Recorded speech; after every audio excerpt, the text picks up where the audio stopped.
ようこそ、私の日本語の授業で。私はマダム先生と申します。Now, I think it's about time I told you, it sounds strange for me to be calling myself sensei. Normally, I would never call myself sensei. I would leave that for you guys to call me. But since I'm teaching you how to speak properly, we're going to go with it right now, okay? And this is my username on Duolingo. My students call me Madame Sensei because I teach Spanish and French and Japanese, and we just kind of put a few of them together.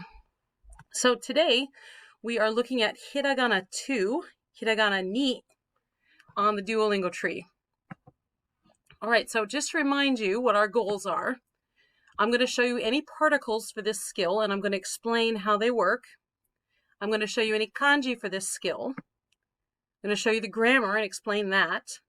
And we're going to go over any goofy sentences they have. But most of all, we're going to talk about culture, because you cannot separate culture from language. There is culture in everything you say. Just like when I said I would never call myself sensei. I would never refer to myself as sensei.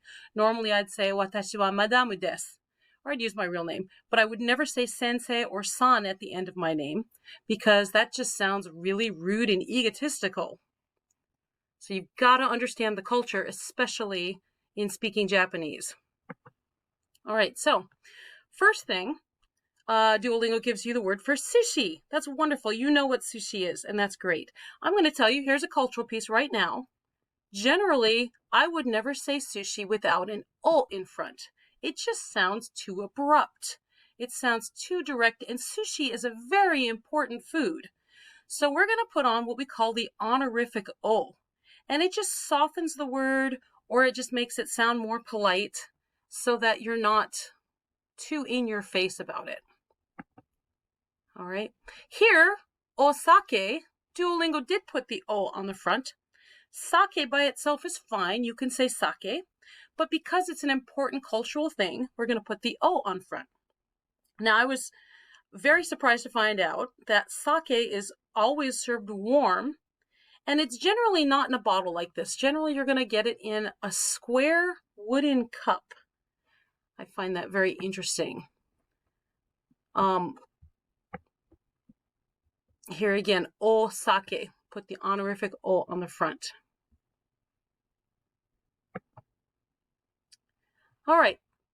Now we're finally getting into verbs. This is nomu. Nomu is not a drink, and so it's a little confusing with Duolingo there, just saying drink. But nomu means drink, he drinks, she drinks, we drink, they drink. To drink, it's also the infinitive form we'd say in English. But in Japanese, we're going to call this nomu, we're going to call it the dictionary form or the plain form. Either one is fine. Dictionary form because that's the form you find when you're looking it up in the dictionary. And by the way, the dictionary is going to be in a, I, U, E, O order. So when you learn your hiragana, learn it in that a, I, U, E, O order, and you'll be just fine looking stuff up in a dictionary. Of course, nowadays with computers, it's a little easier to look things up.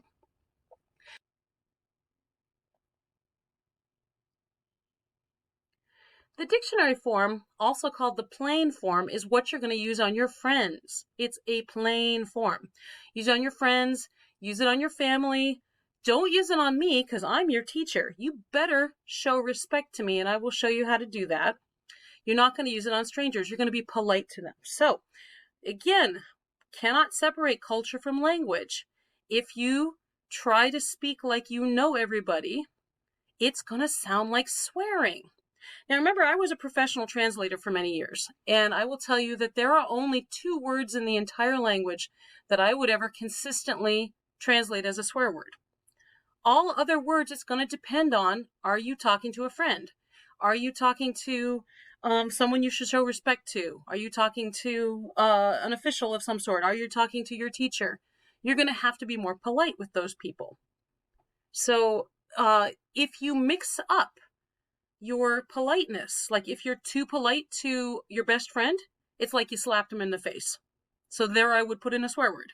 If you were not polite enough to an old man you were helping cross the street, it's like you're swearing at him. So let's look at the dictionary form because I want you to look for patterns. If you can recognize the patterns, you'll learn quicker. This is a memory science that I'm trying to teach you here. So we've got 3 verbs in this skill. We've got nomu, which means drink. We've got kiru, which means he wears, she wears, we wear. And we've got yomu, which mean I read, you read, to read, any of those verb forms of read we want. And these are all dictionary form. Let's look at them. I'm going to say them again for you. Nomu, kiru, yomu. I put kiru in the middle because I know the first thing you're going to say is that, oh, it ends with mu. Some verbs do end with mu. Listen really closely. Nomu, kiru, yomu. They all end with that u sound. All verbs in the entire language are going to end with that u sound, and that's going to be super important when I teach you how to inflect verbs. I can teach you how to inflect every single verb in the language within 10 minutes, and it's going to be so much fun, and you're going to be like, this is the coolest language ever. So let's look at kiru just for a second, and let me show you some cool stuff we can do with this. Now, I told you this was the dictionary form, right? Okay, so the dictionary form, kiru, let me write that in kanji for you, okay? Here we go, kiru. Notice that the ru is outside of the kanji. This is why hiragana was invented. This is precisely why, because the key part is the meaning. And now we're going to do cool things to the ru part, okay? One thing we could do is we could make it more polite. We could say kimasu. Take off the ru, put on a mas. We've got a more polite form, and now you can talk to that old man you're trying to help across the road, okay? Another thing you can do is you can take off the ru, and you can, for this particular verb and a couple more verbs, I'll show you which ones. Let's say this means to wear, and let's say it's a thing I want to wear, okay? So the word for thing is mono. I'm going to take off the ru. Here it is in kanji. Here's the ki. Kimono, a thing you wear. Kimono, that's where we get that word, okay? Taberu means to eat. We can take off the ru and we can put on a mono. Tabemono, things you eat, that's food. Nomimono, nomu means to drink. Nomimono, we're going to take the mu and we're going to change it into the mas form. So we inflect it up to the mi line. Ma, mi, mu, me, mo. No, mi, mono, things you drink. But you get the idea. This is the reason that hiragana was invented, so that we can play with these inflections.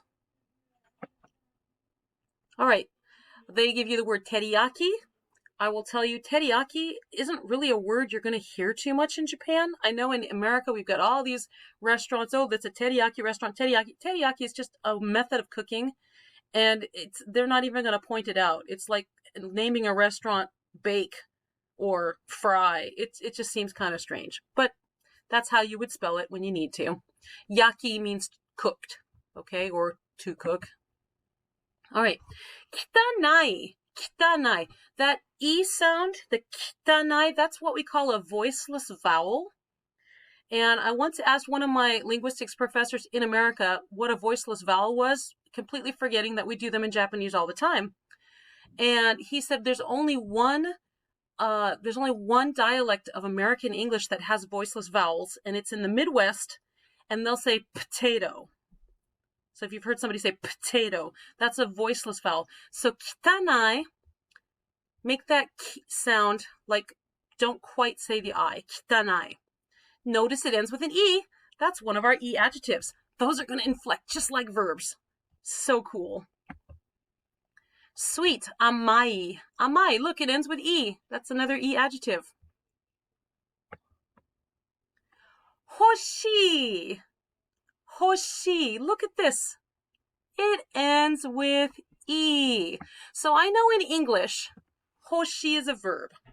But in Japanese, it's going to act just like an adjective. It is an E adjective. Hoshi can mean I want, it can mean you want, it can mean he wants, it can mean they want, it can mean to want, it can mean any one of those at all.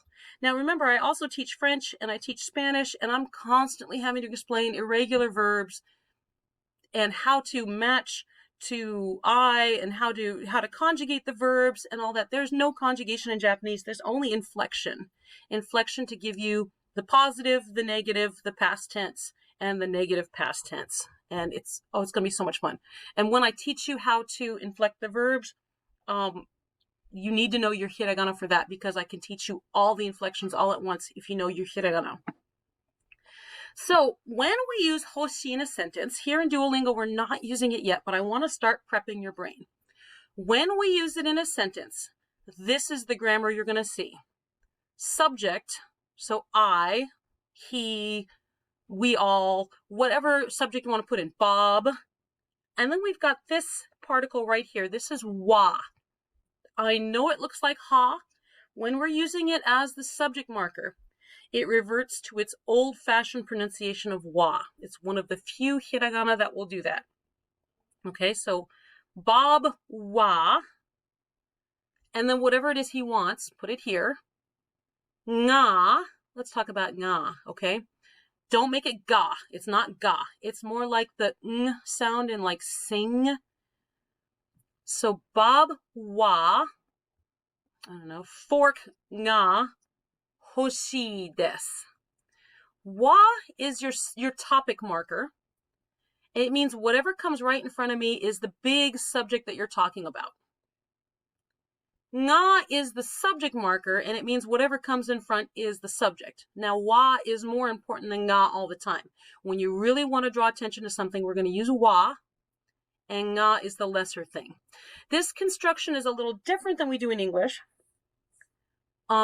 Because we've got basically two nouns we're juggling.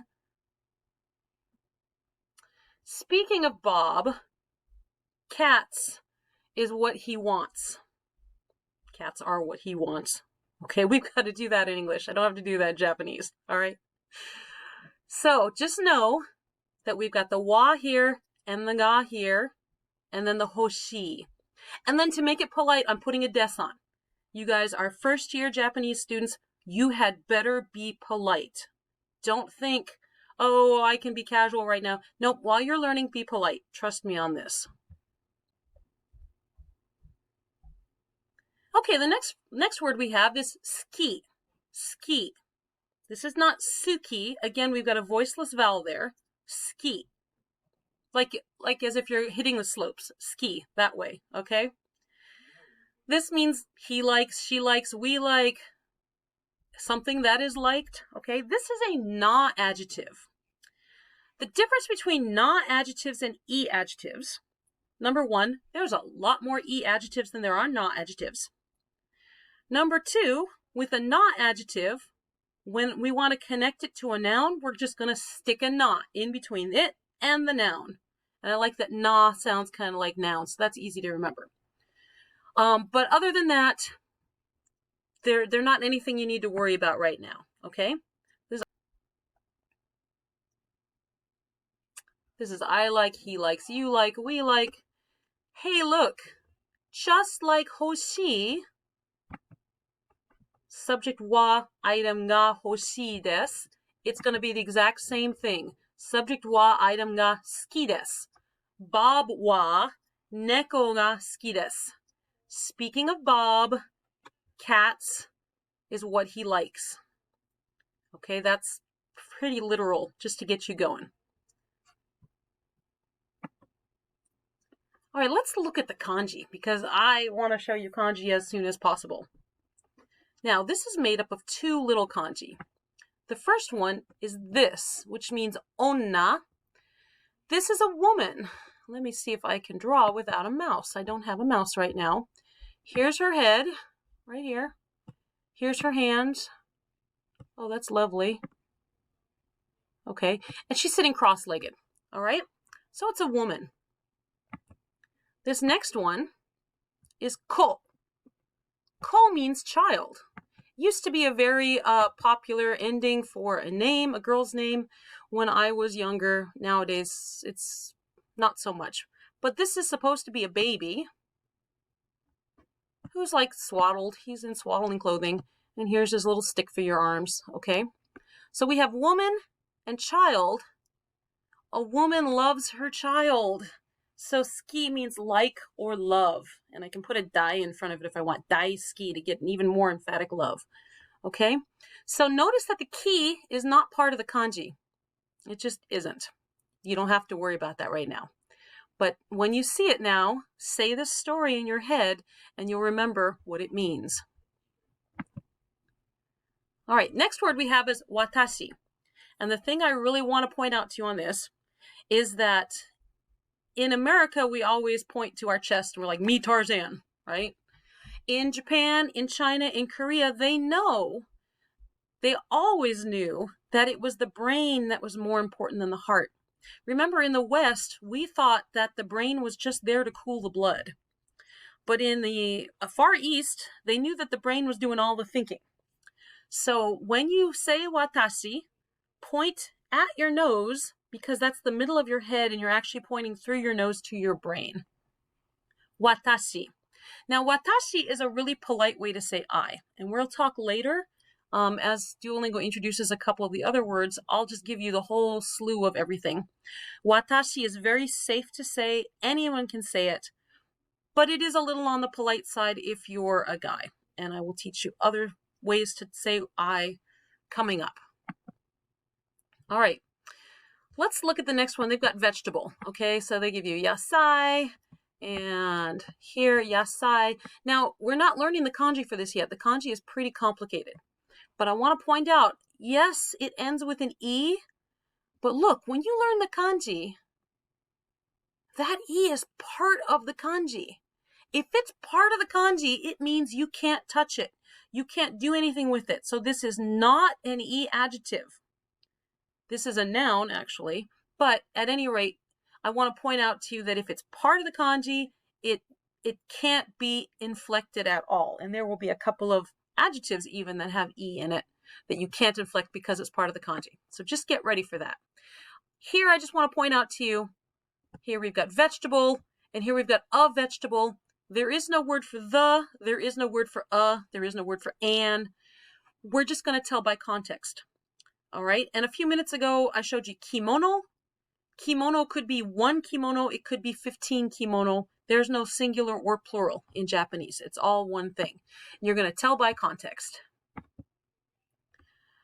All right, yoru. Let's take this moment to talk about that R sound. In English, American English, we have a very ugly R sound. All right, And when I'm teaching Spanish, it's really difficult to teach arre. And when I'm teaching French, I have to teach the students how to say er. Japanese R sound is pretty easy, but you have to stop thinking of it as being an R sound. First of all, say R, say Put your tongue halfway between the R and the L. Maybe like where you would put your tongue for a D.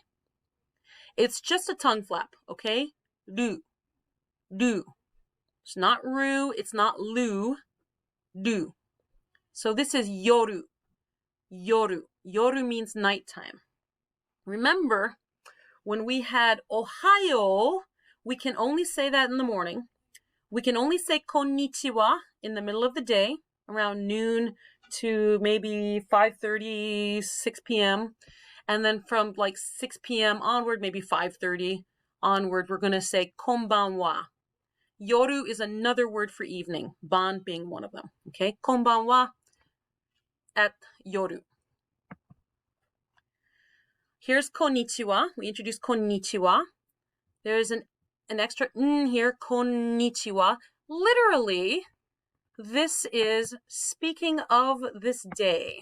I'm going to type it for you right here because I forgot to do that. So we have konnichiwa.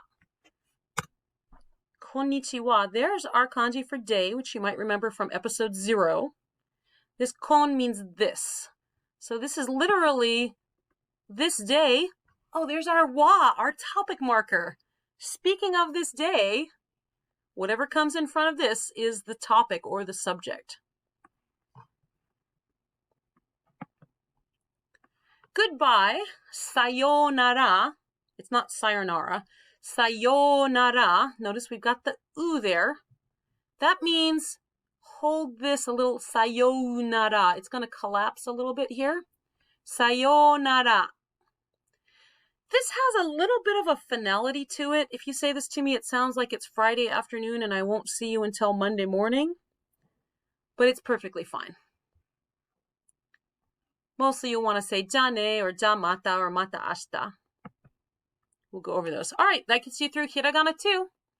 Hiragana ni. And work on this for a while. Go back and work on hiragana ichi a little bit. And then when you get a good handle on this, maybe when you're at the red level, start working on the next one, which will be hiragana san, hiragana 3, okay? And I'll see you in the next time.